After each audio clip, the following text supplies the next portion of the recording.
We are in Georgetown, where a design of nature created the perfect environment to grow pre-industrial rice. And I'm with Jim Fitch, the director of the Rice Museum. Jim, how important was rice to South Carolina? Rice made South Carolina rich. And in the years before the war between the states, South Carolina was the second richest state in the Union after Massachusetts. How did the tidal system here, the rivers flowing into Winyo Bay, tell us a little bit about that and how that contributed to the incredible number of rice plantations y'all had here? Well, when rice was first introduced sometime in the late 17th century, the Europeans grew it on a European model, and that was just barely successful. Then the early settlers found that the slaves they were bringing in from West Africa had knowledge of a tidal flow method of agriculture as they were growing rice in West Africa.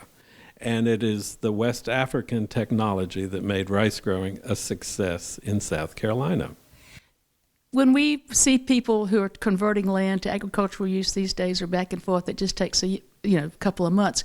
What was it like when they had to try to make a rice field back in those days? Well, they had to clear a huge virgin swamp with all kinds of trees, cypress, tupelo, every type, and it is compared in labor to the building of the pyramids. So you can see how labor-intensive it was. Now, the trunk system also was an adaptation, I think, of a system, and that allowed them to use the rivers? The trunk dock was the big invention that made tidal flow agriculture successful, and it was a floodgate.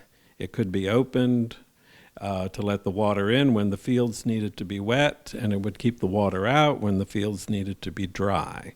And it was a very important adaptation to rice growing. And then also we know that the milling of the rice, all of those processes originally were done in the West African style, I believe. And what all did that entail? Well, you'd have to, take the rice off the chaff, and so a flailing stick would be used for that. And then you'd have to remove the chaff from the rice, and then you'd have to pound the rice to get the husk off of the rice. So all of these were rudimentary in the early days, and then after the Industrial Revolution, went into big rice mills. Rice, of course, was exported by tons and hundreds of thousands of tons. But one of the things that had to happen was we had to have commerce back and forth between the plantations, and you've got the coolest sailing ship. Tell me about this. Well, this is a Brown's Ferry vessel. It dates from 1730. And it is the oldest colonial-made vessel in the United States. It is made of local wood, live oak, white pine, and cypress. And it was probably built about 1700, which was very early in the development of our state. And it was a commercial vessel. And it has pinpointed the early American shipbuilding industry about 50 years earlier than was previously thought. Now, this has not been in the Rice Museum all that long. Where did it spend most of its life? It spent most of its life in the Black River under 25 feet of water in a Toyota.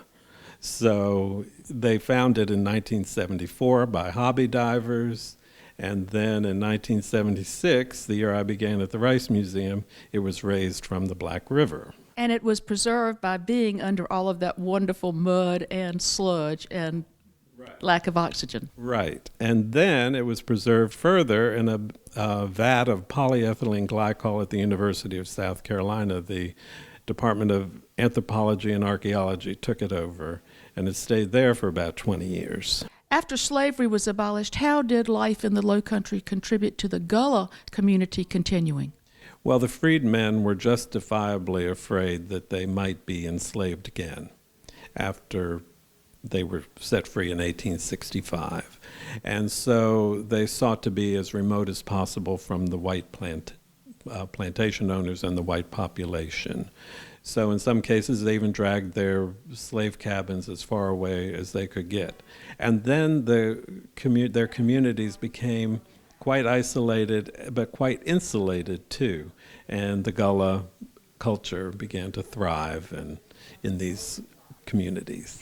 And you have examples, I think, of traditional and modern interpretations from actual members of that community. Absolutely. We're standing here in the Mason Gallery at the Rice Museum with 20 and 21st century interpretations of the Gullah experience. And we also have more traditional items too. We have, the Gullah baskets and jewelry and things of this nature. And we also have an exhibit here at the museum, The Footsteps of the Plantation, which explores the archaeology of a plantation from the slave street.